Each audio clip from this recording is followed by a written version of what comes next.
प्रधानमंत्री के इस नकारे प्रधान ने संबलपुर का नाम मिट्टी में मिलाया है और इनके इनके राज में, इनके अंडर बार बार पेपर लीक हुआ है। 80 बार से ज़्यादा पेपर लीक हुआ है। ये देश के नौजवानों और विद्यार्थियों के भविष्य के साथ खिलवाड़ हो रहा है।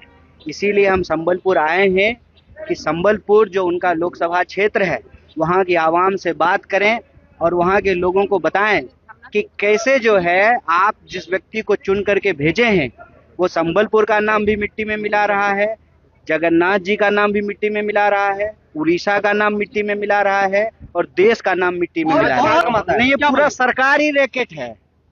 ये पूरे सरकार में बैठे हुए लोग ही माफिया हैं। कट, कमीशन, भ्रष्टाचार, यही इनका धंधा है। आप मुझे बताइए, प्रधानमंत्री जी की ऐसी क्या मजबूरी है, ऐसा कौन सा फाइल धर्मेंद्र प्रधान के पास है कि इस्तीफे वाले फाइल पे प्रधानमंत्री साइन नहीं कर रहे हैं?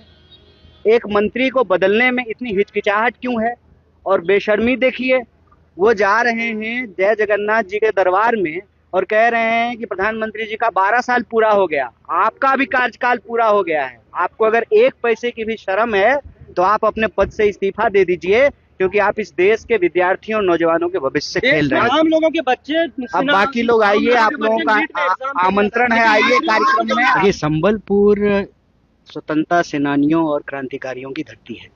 यहाँ पर बड़े बड़े छात्र आंदोलन हुए हैं और ये बड़े दुख की बात है कि संबलपुर से एक ऐसा आदमी चुन करके लोकसभा में गए हैं जिनके काल में, जिनके अंडर 80 बार से ज़्यादा पेपर लीक हो चुका है।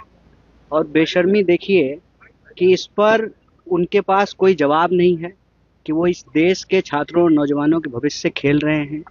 और आज जो है जगन्नाथ जी के मंदिर में गए थे ये कहने के लिए कि प्रधानमंत्री जी का 12 साल पूरा हो गया।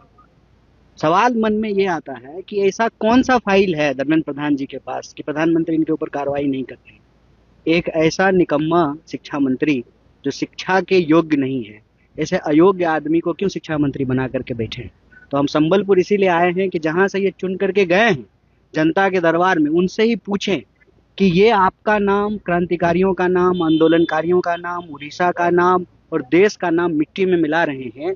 ये सवाल जो है संबलपुर जाकर के, उनके घर में जाकर के उनसे पूछा जाना चाहिए। छोटी बात है, नॉमिनेशन कैंसिल कर दे रहे हैं, नेता प्रतिपक्ष की सदस्यता समाप्त कर दी, उनका घर छीन लिया, विपक्ष के नेताओं को जेल में डाल दिया।